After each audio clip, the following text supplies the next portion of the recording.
Hello, and welcome back to another session on methodology of literature. We continue with African literature in English.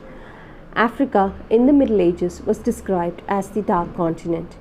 It was also believed that the continent lacked uniformity of any kind in terms of ethnic origin, language, and cultural practice.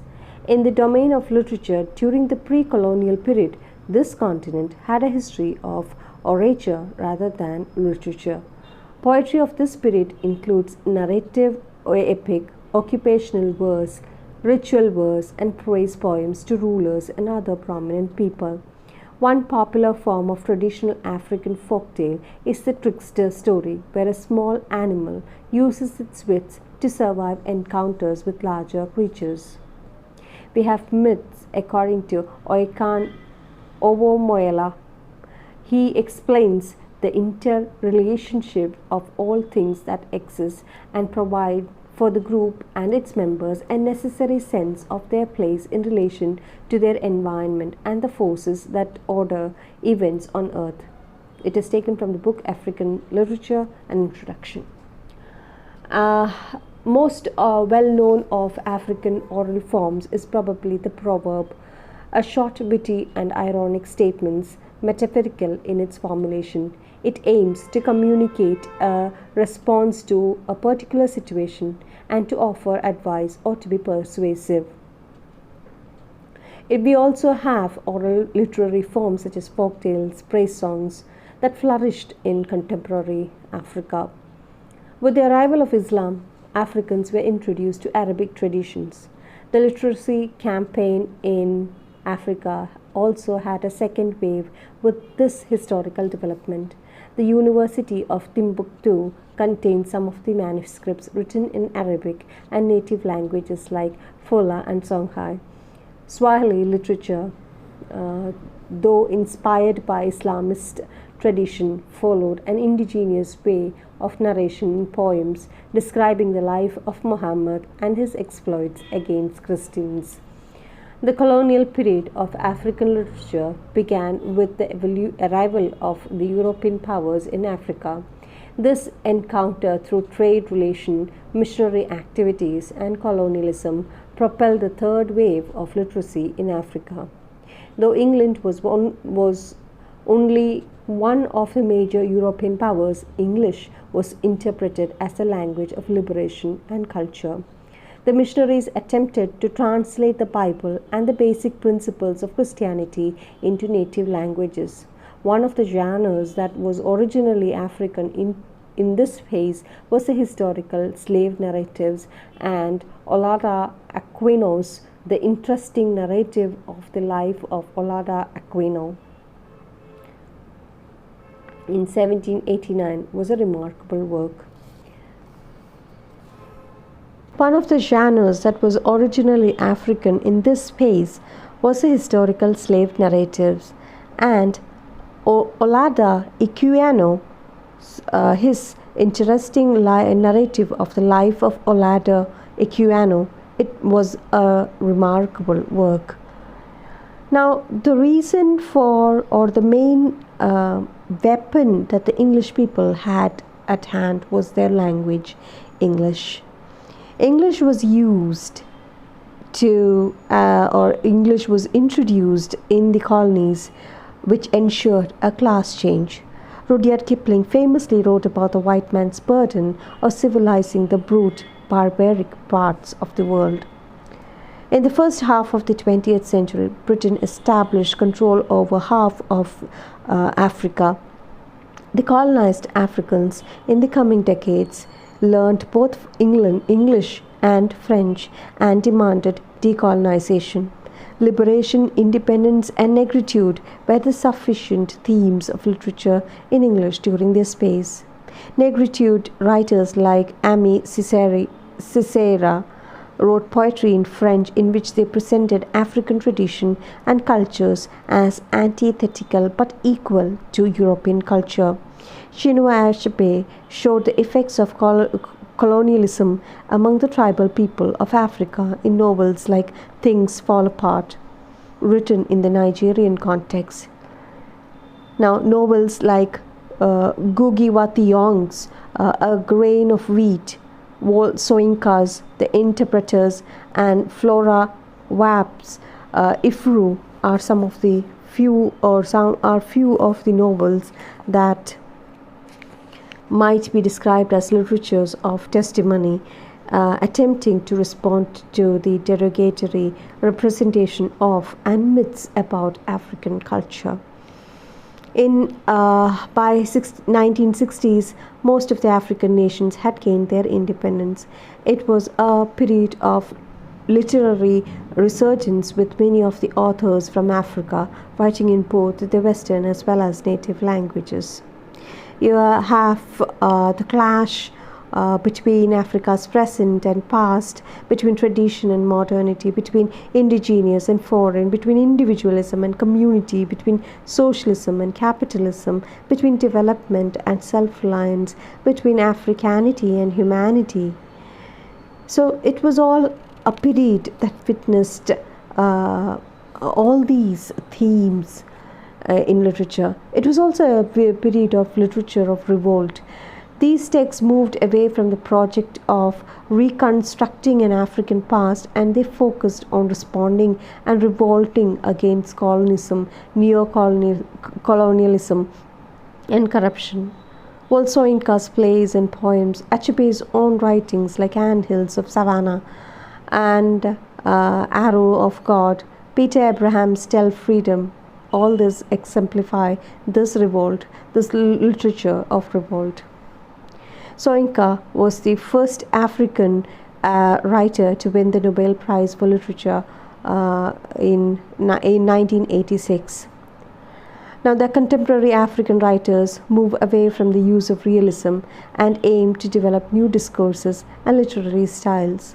Ben Okri, for example, employs postmodern narrative strategies in his Booker-winning novel The Famished Road to represent the social and political turmoil of an African nation, reminiscent of his remembrance of war-torn Nigeria. Being a non-black, the South African J.M. Coetzee, who migrated to Australia in 2006, attempted to rewrite the ideological assumptions of European literature through novels like Foe, Waiting for the Barbarians, Life and Times of Michael Kay, and Disgrace.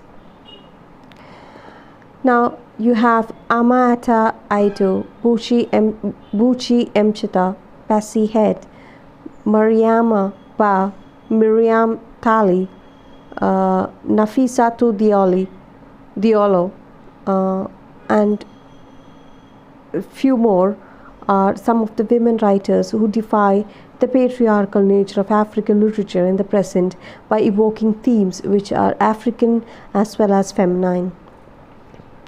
During the post-colonial phase, there appeared critical e-readings of European colonial texts.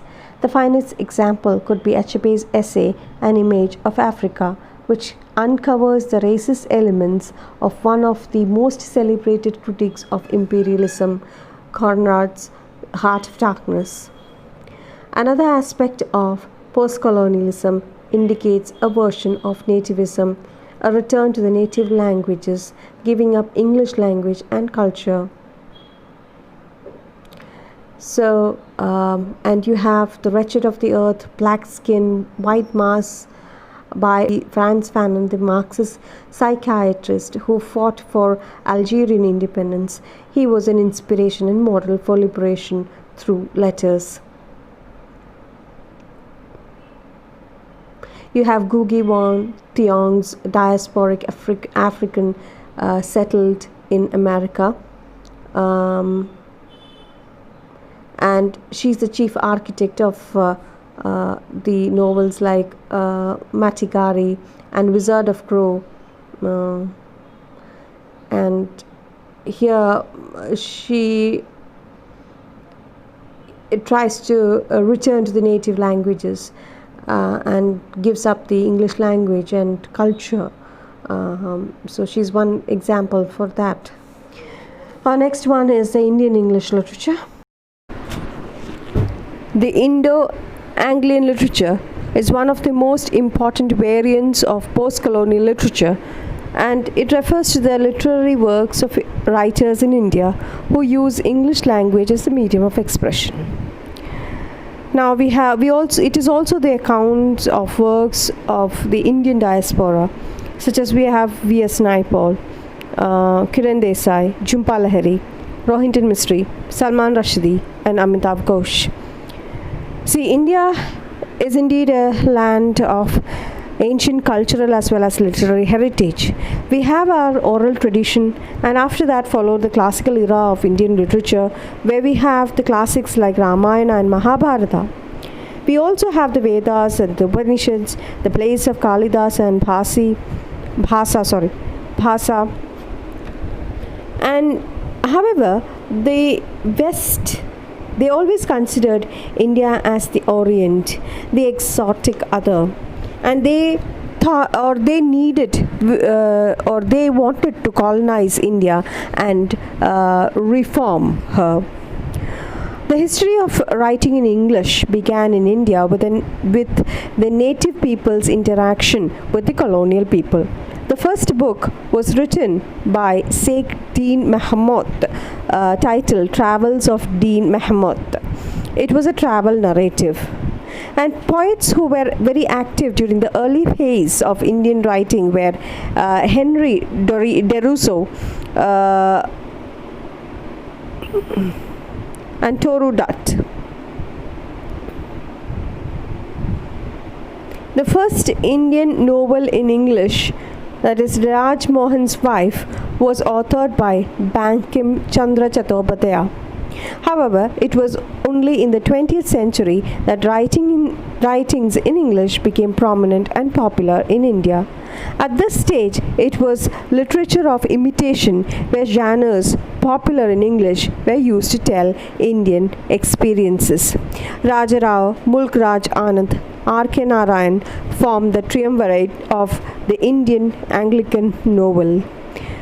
Through Kantapura and the Serpent and Rope, Rao narrated literature of protest covered in the wisdom of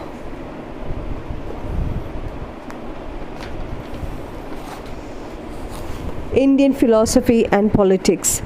The satire or the satirical fiction of R.K. Narayan, set in the fictional Malgudi, dealt with the socio-political problems of India of the pre-independent and post-independent phase. Mulk Raj Anand was primarily a social critic who used the traditional social realism of Dickensian style to critique social evils like the exploitation of the working class and the Dalits in novels like Untouchable and Coolie. A Discovery of India by Rabindranath Tagore, the first Nobel laureate from India, and Sarojini Naidu, who presented the nation, India, as a mother figure through her poems, were the other important writers of India. The transition from political liberation to spiritual one is seen in the numerous writings of Aurobindo Ghosh. After independence, India became one of the most vibrant countries in the production of literatures in English. There arose two distinctive attitudes towards English in post-colonial India. You have Balachandra Nemde, for instance,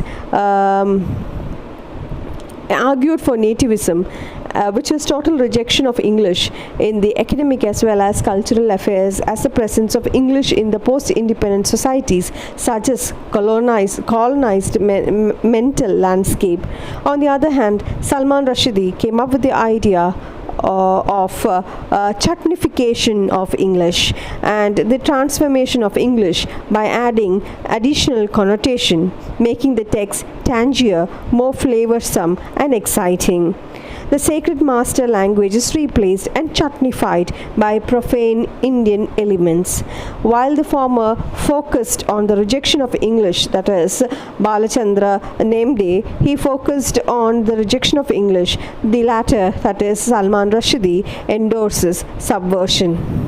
The decisive break in Indo-Anglian friction happened with Salman Rushdie's Midnight Children, the Booker Prize winner in 1981 and 1992, and the best of the Bookers in 2008. This historical novel, which uses magical realist elements, employ a narrative that spans across the subcontinent over nearly 60 years. He also wrote Satanic Verses, Shame, Fury, and The Enchantress of Florence, etc. But some of them were very controversial novels. The employment of history in the context of partition and colonial wars was explored by Amitav Ghosh in The Shadow Lines, The Glass Palace, and Ibis trilogy. Vikram Seth, however, uses a narrative in Jane Austen tradition.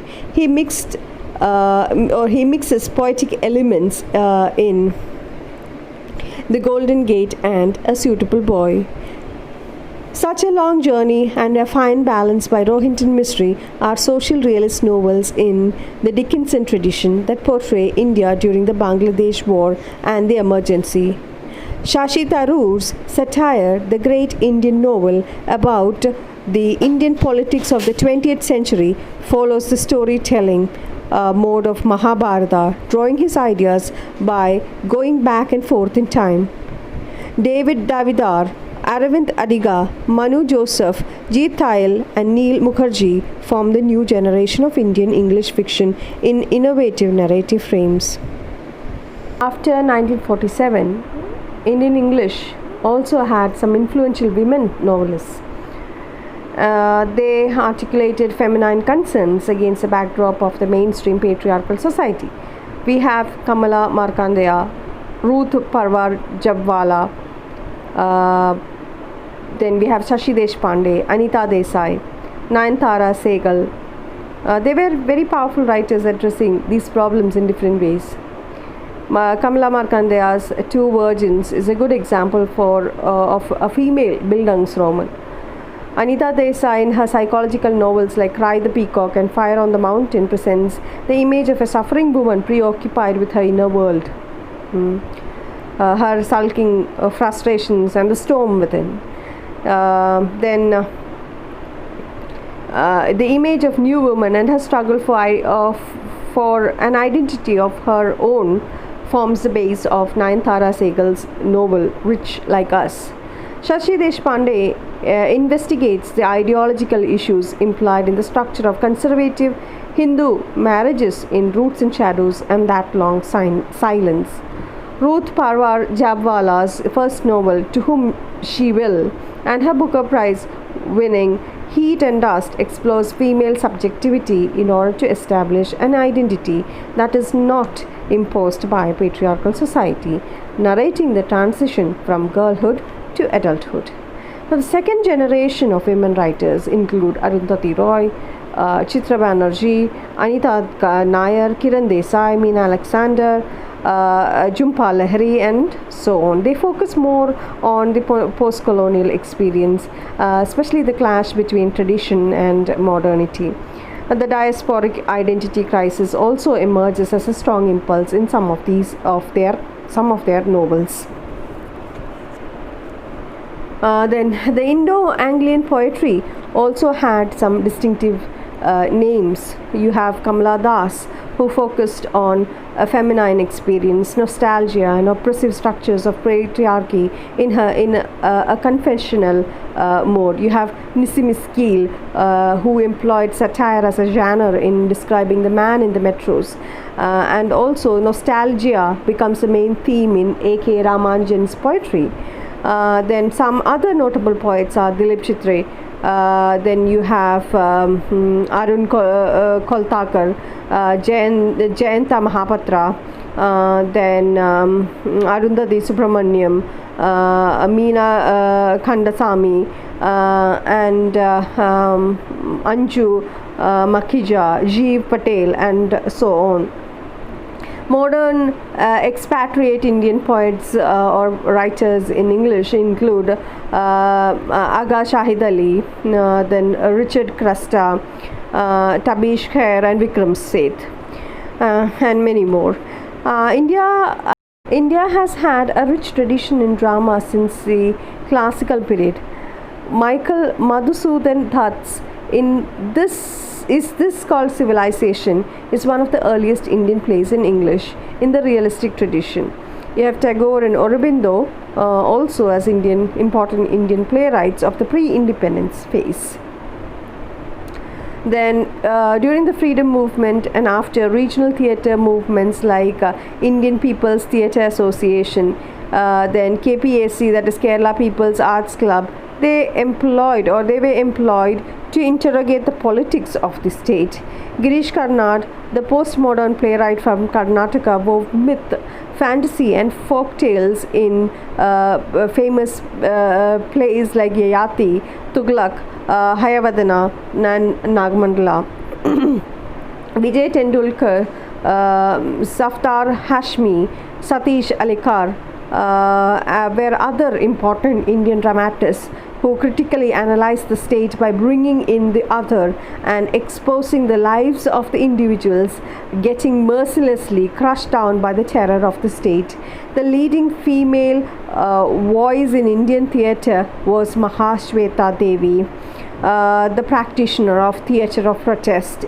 In plays like Bayen and Mother of 1084, she has chronicled and problematized the Dalit and subaltern experience. We'll have the Canadian literature in English. The term Canadian literature in English refers to literature which is written in what is now territorially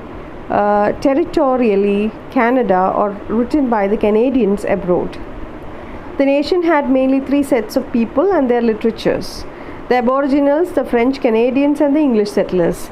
Canada was a colony of France and England during the 16th and 17th century. Politically, it became a British colony in 1763 at the end of 7 Years' War with France, and became a confederation known as Canada in 1867. During the 19th century, American settlers too started to move to Canada. The term Canadian literature designates literature written in a variety of languages. Most Canadian literature is written in English or French. Other languages in which it appears include Gaelic, German, Icelandic, Ukrainian, Yiddish, and many languages of Canada's original inhabitants. Among them are the Cree, the Haida, and the Ojibwa. When considering Canadian literature in English, it is difficult to trace a common point of origin. The native tribes of Canada, however, were transferring their oral cultures from generation to generation.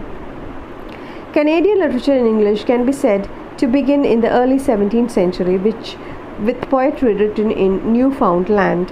The prose writings consisted of numerous explorers among narratives of contact and discovery, and the epistolary fiction by the English garrison community. After 1766, in the Loyalist settlement of Upper Canada and the Maritimes, many writers turned to political verse satires. Newspapers and magazines were founded at this stage, and they became the sites for political commentaries. Now, you have many Canadian writers like the English-born Frances Brooke. She's considered as the first North American writer, and it is written as a series of letters. Then it paints the portrait of the 18th century Canada, and it establishes a female literary voice in the early Canadian writing. Then you have Julia Catherine Beckwith Hart, and her first novel it was the first novel to be published in Canada. You have Saint Ursula's Convent, or the Nun of Canada. That was a famous work. Then Susanna Modi's settlement narratives like Roughing It in the Bush and Life in the Clearings explored the themes of quest and survival. Catherine Parr Trails, The Backwoods of Canada are good examples of personal writings. You have Thomas Chandler's, who created the comic character Sam Slick, which appeared in The Clockmaker and the humorous and other humorous works. Then Charles Sangster and Robert Service were the important poets of the period. The Confederation poets, including Wilfred Campbell, Archibald Lampin, Duncan Campbell Scott, Charles G.D. Roberts, and Bliss Carman, they wrote powerful romantic lyrics under the inspiration of Wordsworth and Shelley. Now, Canada became a confederation in 1867, and the decades that followed witnessed the opening of schools and universities and several libraries. We also have by the end of the 19th century, the proponents of women's suffrage and prohibition wrote stories and essays to focus on the issues of social change. Nationalism was another major focus of writing in this phase. Though native Canadians started to publish their tales in English, they remained mostly marginal. Then William Kirby's The Golden Dog, Gilbert Parker's The Seeds of Mighty are examples of historical romances. Ernest Thompson Seton's Wild Animals I Have Known is an example for humorous biographies of individual creatures that he considers exceptional. You have James T. Mills' A Strange Manuscript found in Copper Cylinder. It presents a satire of an utopian society. L.M. Montgomery's classic tale of an orphan's life in Prince Edward Island, Anne of Green Gables, was noted for its ironic and comic depictions of childhood. Then, in the beginning of the 20th century, migration from different European nations continued to increase. One of the main trends of the literature of this space was the conflict between tradition and modernity. Stephen Leacock's nonsense novel, Sunshine Sketches of a Little Town, Arcadian Adventures with the Idle Rich, parodied literary stereotypes and ironically exposed the dualities of pre-war societies. Cultural and social attitudes also changed during and after the World War I or the First World War. The Romantic and socio-realist traditions paved way for the emergence of a modernist tradition critical of the imperial assumptions. The same is echoed by Peter MacArthur, Robertson Davis, Robert Thomas Allen, Gregory Clark, Erika Ritter, Ray Guy, Sondra Gottlieb, and Eric Nicole. Anti-war novels like Douglas Durkin's work The Magpie and Charles Yale Harrison's Generals Die in Bed captured the horror of the war. Now you have many others also in Canadian literature. I want you to go through page 25, 24 and 25 carefully. And in the next video we shall start Australian literature and we shall complete our module 1, and thus that will end our master's portions. Thank you and keep safe.